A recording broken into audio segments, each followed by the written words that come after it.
pagi Bapak Ibu dosen penguji uji kinerja pada PPG Transformasi Batch 3 tahun 2025. Perkenalkan, nama saya Yosef Bulu dengan nomor peserta 50304063191002 dan nomor induk mahasiswa 25869052150. Saya adalah mahasiswa peserta PPG Transformasi tahun 2025 di LPTK Sekolah Tinggi Katolik Santo Yakobus Merauke. Pada hari ini, tanggal 8 Oktober 2025, saya akan melakukan uji kinerja melalui praktik mengajar pada kelas 11 di SMA Swasta Mandaelu, Tambolaka, Sumba Barat Daya, Nusa Tenggara Timur, dengan materi peran hierarki dalam gereja Katolik. Kiranya Tuhan Yesus memberkati dan selamat menyaksikan tayangan berikut ini. Halo. Hai, siap. Beri salam. Selamat pagi, Pak Guru. Selamat pagi anak-anak. Silakan duduk. Terima kasih, Pak Guru. Apa kabar hari ini anak-anak? Baik. Sebelum kita memulai seluruh rangkaian kegiatan kita pada hari ini, terlebih dahulu kita berdoa ya. Oleh karena itu saya minta Angel untuk memimpin kita dalam doa. Guru dan teman-teman, marilah kita berdoa. Dalam nama Bapa dan Putra dan Roh Kudus. Puji dan syukur kami panjatkan kehadirat-Mu ya Tuhan atas berkat rahmat karunia-Mu, khususnya atas nafas kehidupan yang Kau berikan kepada kami dari alam lepas hari, khususnya pada hari ini. Kami masih untuk itu kami mohon tuntunan penyertaan di sepanjang kegiatan kami hari ini, di sepanjang pembelajaran kami, agar apapun yang kami belajar hari ini mulai kami tuai di masa depan. Tuhan, ini doa dan permohonan kami, Dikau kami puji kini dan sepanjang segala masa. Amin. Dalam nama Bapa dan Putra dan Roh Kudus. Amin. Ya, terima kasih Angel. Baik anak-anak, sebelum kita duduk kita akan menyanyikan lagu kebangsaan dari Sabang sampai Merauke. Silakan Angel.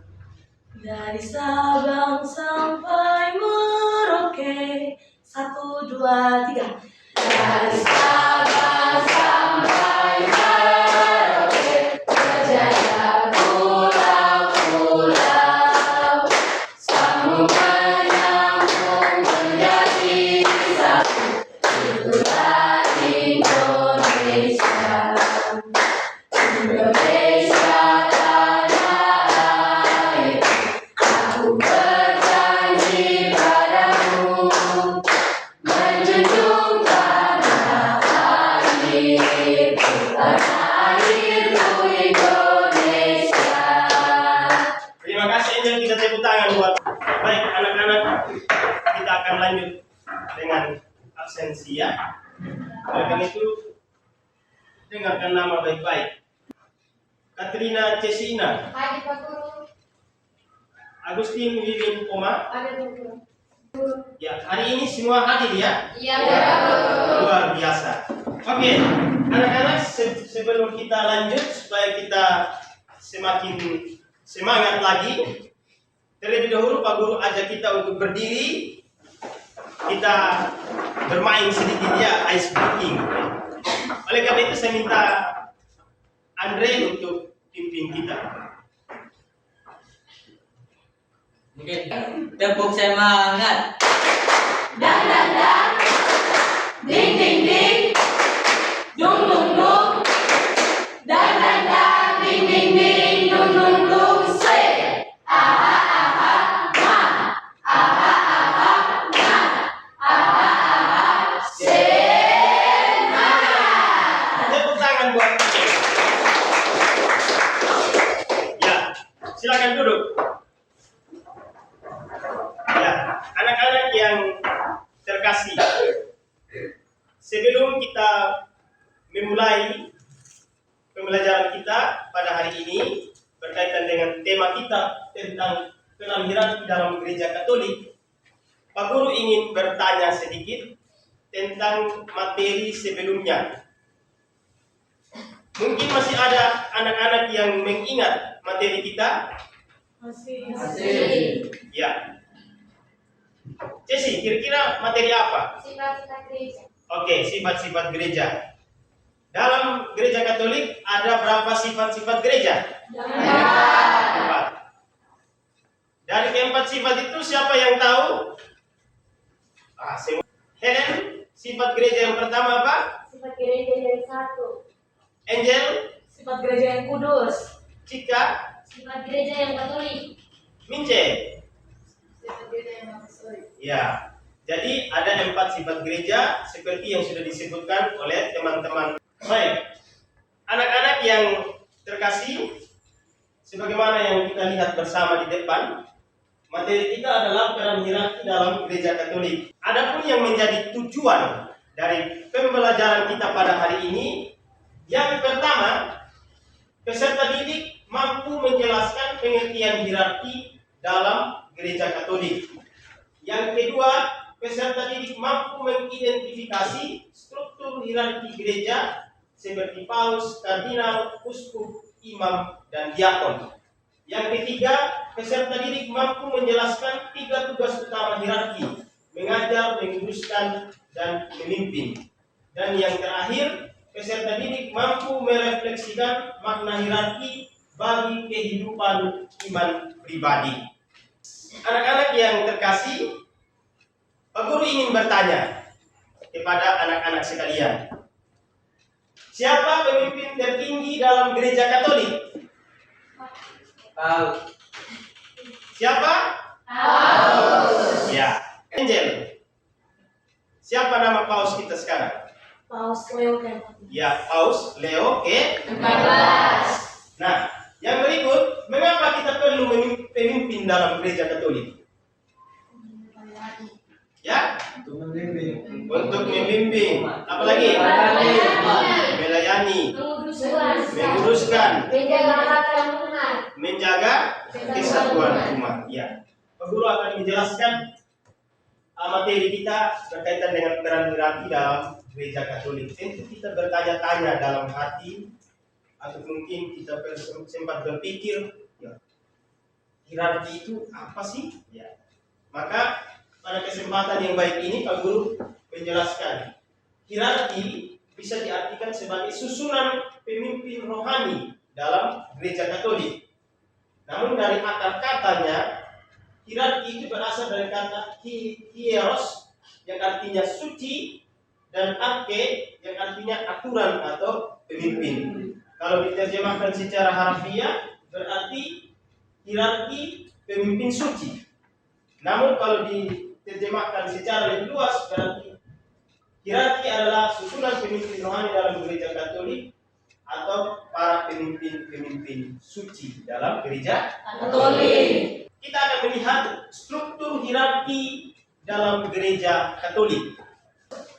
Paus di sana dikatakan sebagai pemimpin tertinggi gereja Katolik. Yang berikut ada kardinal. Kardinal itu adalah pembantu paus, terutama dalam memilih paus baru. Sedangkan uskup adalah gembala di keuskupan. Sebagai uskup dia adalah penerus para rasul, pengganti para rasul. Kalau paus dia pengganti Rasul Petrus. Sedangkan imam adalah pembimbing umat di paroki, melayani sakramen, tugas dari seorang imam. Dan diakon dia adalah seorang pembantu imam dalam pelayanan liturgi dan sosial. Sekarang kita akan membahas tentang peran dari masing-masing tadi. Peran paus, peran uskup, peran imam, dan peran diakon. Nah, yang pertama kita lihat peran paus. Paus tentu kita kenal selain sebagai pemimpin tertinggi dalam gereja Katolik, dia juga memiliki jabatan-jabatan lain. Seperti dia juga adalah seorang uskup keuskupan Roma, dan juga sekaligus sebagai kepala negara Vatikan. Nah, di sini dikatakan bahwa paus adalah penerus Rasul Petrus, pengganti Rasul Petrus. Lalu paus sebagai kepala gereja Katolik sedunia, dia memimpin seluruh umat yang berada di seluruh dunia. Dan yang berikut, Paulus juga menjaga kesatuan iman, liturgi, dan ajaran. Dan yang terakhir, Paulus memiliki gelar Servus Servorum Dei, hamba dari para hamba Allah. Berikut kita lihat peran uskup. Peran uskup yang pertama sebagai penerus para rasul atau pengganti para rasul. Yang kedua sebagai pemimpin keuskupan. Yang ketiga mengajar, menguruskan, memimpin umat di wilayahnya. Berikut peran imam, pastor. Peran imam yang pertama, pembantu uskup di paroki. Figur imam sangat sentral dan penting, yaitu untuk membantu uskup di paroki untuk melancarkan pelayanan-pelayanan ataupun mendekatkan pelayanan kepada umat. Lalu yang berikut merayakan sakramen.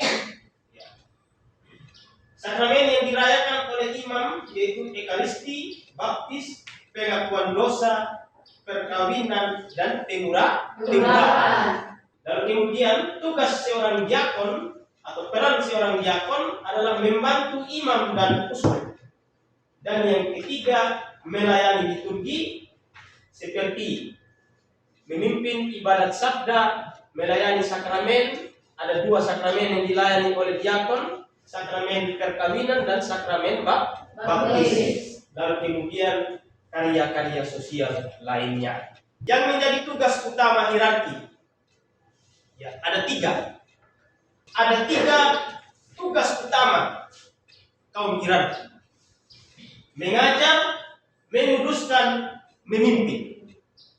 Atau dengan kata lain, menjadi imam, nabi, dan raja. Nah, apa maknanya bagi umat dari adanya hierarki atau peran hierarki dalam gereja Katolik? Nah, yang pertama, coba. Tanda kehadiran Kristus Sang Gembala. Ya, tanda kehadiran Kristus Sang Gembala. Yang berikut, Eca. Menjaga kesatuan gereja Katolik sedunia. Cika. Membantu umat bertumbuh dalam iman. Yang keempat, Andika. Teladan hidup, pelayanan, dan kasih. Ya. Jadi makna bagi umat yang pertama, tanda kehadiran Kristus Sang Gembala. Jadi para hierarki adalah tanda kehadiran Kristus sebagai gembala. Yang berikut, mereka juga sebagai pribadi yang menjaga kesatuan gereja Katolik. Ketiga, kehadiran hierarki adalah membantu umat bertumbuh dalam iman. Lewat apa tadi? Membimbing umat. Dan yang terakhir, kehadiran hierarki atau peran hierarki sebagai teladan hidup, pelayanan, dan kasih. Anak-anak yang terkasih, sekarang kita akan masuk pada sesi diskusi kelompok. Namun sebelum kita masuk pada sesi diskusi kelompok, kita duduk sesuai kelompok yang sudah dibagikan. Pak Guru akan membagikan LKPD, ya.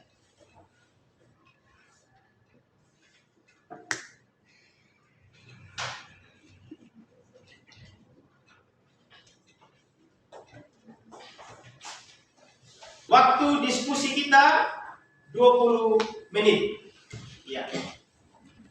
Pak Guru harap supaya anak-anak terlibat aktif dalam sesi diskusi, saling sumbang pendapat dan bekerja sama, ya.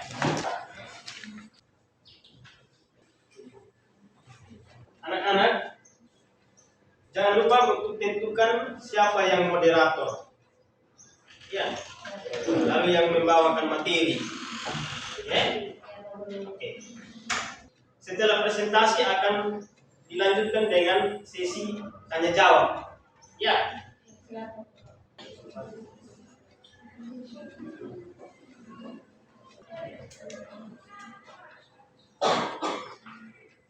Waktu kita tinggal 10 menit lagi, ya.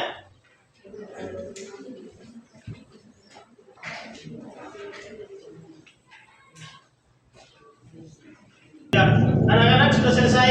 Sudah. Semua sudah selesai?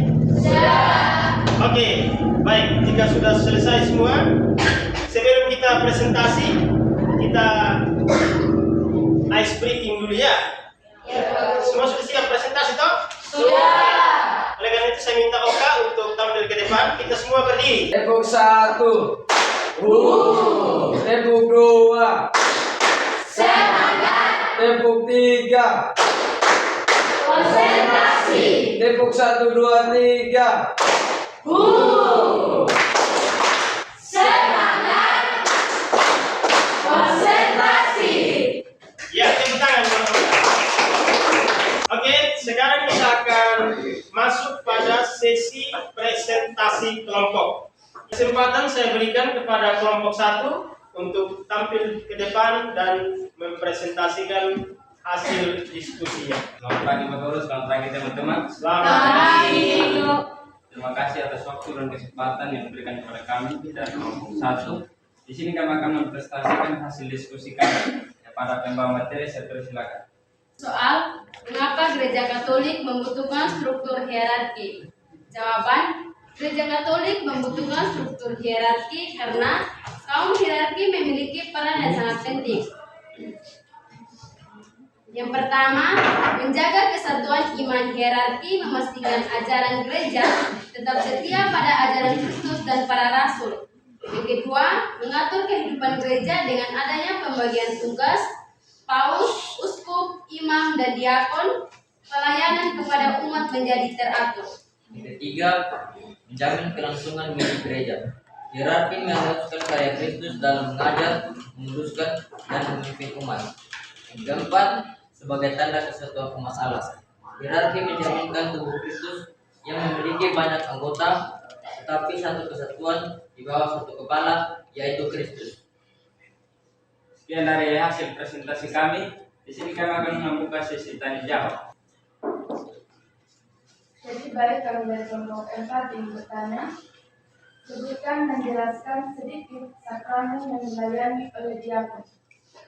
Baik, di sini kami akan menjawab pertanyaan dari kelompok 4 kepada menjawab sama kesempatan dan silakan. Sakramen yang dilayani oleh diakon itu terdiri atas 2 sakramen, yaitu sakramen baptis dan sakramen perkawinan. Selebihnya sakramen yang dilayani itu belum bisa dilayani oleh diakon seperti ekaristi dan pengurapan orang sakit. Itu biasanya dilayani oleh para imam. Sekian rekan, Mas Lepas. Mas. Ya, Apakah masih ada teman-teman yang ingin bertanya? Mas. Jika tidak ada yang bertanya, kami akan menutup presentasi kami. Sekian dan terima kasih. baik, terima kasih kelompok 1 yang sudah mempresentasikan hasil diskusinya. Kita lanjut ke kelompok 3. Pada kelompok 3 saya persilakan. Selamat pagi Pak Guru, selamat pagi teman-teman. Selamat pagi. Terima kasih atas waktu dan tempat yang diberikan kepada kelompok kami, kelompok 3. Kami dari kelompok 3 akan mempresentasikan hasil diskusi kami dengan pertanyaan, bagaimana peran hierarki gereja Katolik dalam kehidupan umat di paroki atau keuskupan. Tanpa berlama-lama lagi, kepada pemateri, saya persilakan. Dalam kehidupan umat di paroki atau keuskupan, peran hierarki tampak nyata seperti 1. Paus sebagai pemimpin tertinggi gereja universal yang menjadi tanda kesatuan seluruh gereja Katolik.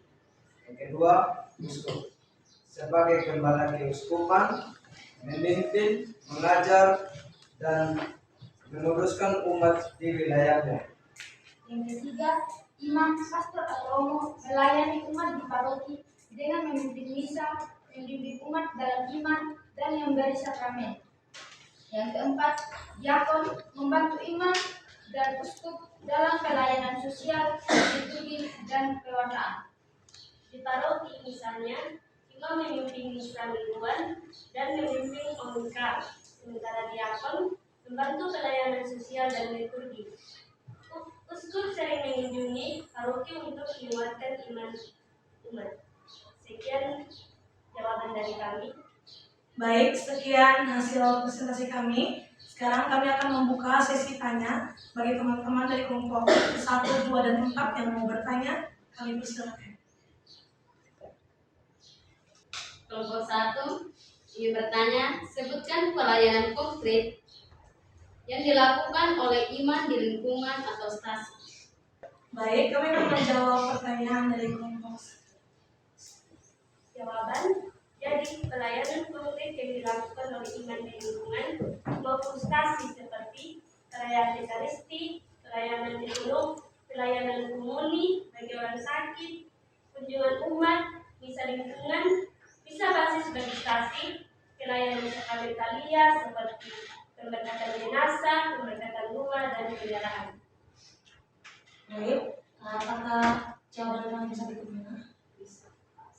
Kami dari kelompok 3 mengucapkan terima kasih. Ya, kita beri aplaus. Selanjutnya kelompok yang terakhir, kelompok 4. Terima kasih atas waktu dan kesempatan yang diberikan kepada kelompok kami. Kami dari kelompok 4 akan mempresentasikan hasil diskusi kami. Kepada pembawa materi, waktu dan tempat saya persilakan. Baik, terima kasih untuk waktu dan kesempatan yang diberikan kepada kami, kepada saya. Di sini saya akan menjelaskan tentang peta konsep atau infografis serta struktur dan peran hierarki dalam Gereja Katolik. Nah, struktur dan peran hierarki dalam Gereja Katolik, tingkatan dalam struktur itu yang kita ketahui bersama adalah susunan. Susunan dari tingkatan tertinggi hingga pada tingkatan paling bawah. Nah, tingkatan tertinggi berada pada paus, di mana paus sebagai pemimpin tertinggi dalam Gereja Katolik atau sebagai pemimpin universal. Yang kedua, paus juga memiliki tugas untuk menjaga kesatuan serta menyampaikan ajaran-ajaran agama. Tingkatan yang kedua adalah uskup. Uskup memiliki tugas sebagai gembala keuskupan. Yang kedua, uskup juga memiliki tugas untuk menabiskan imam, mengajarkan iman, serta menguduskan umat. Dan tingkatan ketiga adalah imam. Tugas imam yang pertama adalah pelayan paroki, yang kedua memimpin misa, yang ketiga memberi sakramen, dan yang keempat memimpin umat. Dan tingkatan paling bawah atau terendah adalah diakon. Diakon ini bertugas sebagai pelayan umat, membantu imam dan uskup, dan melayani liturgi dan sosial. Baik, terima kasih. Sekian dari presentasi kami.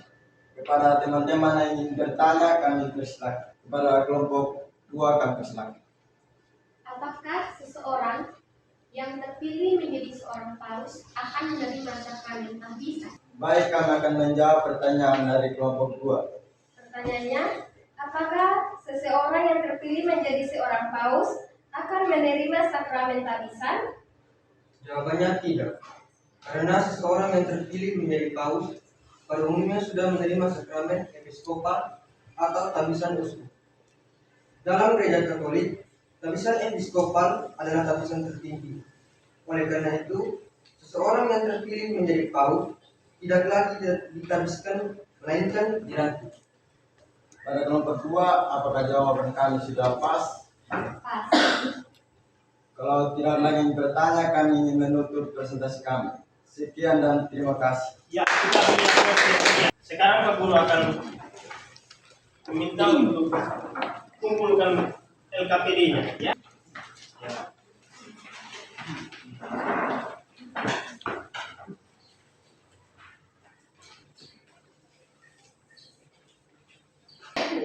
Sebagai tes terakhir untuk kita, adik-adik buka buku cetak halaman 20. Di situ ada soal, nanti dikerjakan ya. Iya, Pak. Waktu 5 menit. Lalu sebentar pada saat pengumpulan tes tertulis atau tes akhir dikumpulkan dengan tertib ya. Jangan ribut. Ingat waktunya cuma 5 menit. Jadi harap dikerjakan dengan penuh kesungguhan. Sudah selesai? Sudah. Ya. Oke, silakan kumpulkan.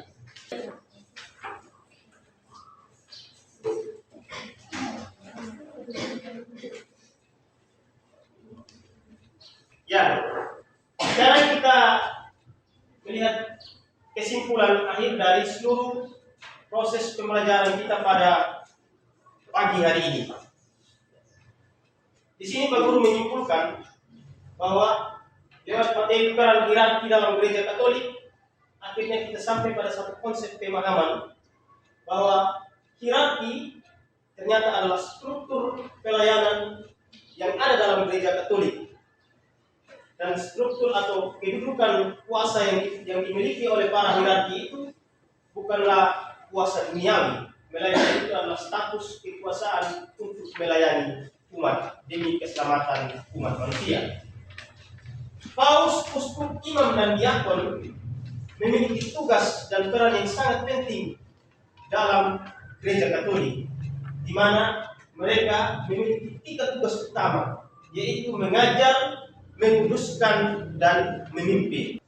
Melalui kesempatan ini kita diajak, ya, termasuk kita semua ini yang anggota umat Allah, anggota gereja Katolik, kita diajak untuk mendukung pelayanan kaum hierarki dengan terus tanpa henti mendoakan mereka agar mereka tetap setia dalam karya pelayanan, tetap sehat, tetap semangat dalam pelayanan istimewa pelayanan kepada kita. Dengan doa-doa kita dan juga lewat partisipasi dan kesaksian iman kita sebagai anggota umat. Bagaimana perasaan adik-adik atau perasaan anak-anak tadi setelah mengikuti proses KBM berkaitan dengan tema peran hierarki dalam gereja Katolik? Senang. Bahagia. Apalagi? Seru. Ya. Dari kegiatan kita, kegiatan apa yang membuat anak-anak merasa senang? Diskusi kelompok. Ya, ice break. Oke, sebelum Pak Guru menutup seluruh rangkaian pertemuan kita pada kesempatan pagi hari ini, Pak Guru ingin memberikan tugas PR. Tugas PR ada di buku halaman 35. Nanti tugas PR itu dikerjakan per individu di rumah. Atau PR berarti di rumah per individu. Dan dikumpulkan pada saat pertemuan kali berikut, ya. Anak-anak yang terkasih, pada kesempatan ini Pak Guru ingin memberikan penguatan kepada anak-anak untuk tetap terus fokus dan semangat, apalagi sebagai orang muda Katolik. Anak-anak adalah generasi penerus bangsa dan juga generasi penerus gereja. Oleh karena itu, tetaplah semangat baik dalam karya pelayanan di stasi maupun di paroki sebagai OMK, ta'aluk, ataupun juga sebagai petugas-petugas liturgi di lingkungan dan di gereja. Dan ingat, jangan pernah patah semangat untuk terus belajar dan berjuang, sebab masa depan gereja ada di tangan Anda semua. Pada pertemuan kita kali berikut, kita akan membahas tentang peran kaum awam dalam gereja Katolik. Oke, baik. Untuk menutup seluruh rangkaian kegiatan kita pada kesempatan pagi hari ini, Pak Guru meminta bantuan Andika untuk memimpin kita dalam doa. Bapa dan Putra dan Roh Kudus. Amin. Bapa yang surga, terima kasih telah menyertai dari awal pertengahan hingga akhir dalam Bapa dan Putra dan Roh Kudus. Amin. Silakan duduk. Terima kasih Andika. Silakan duduk.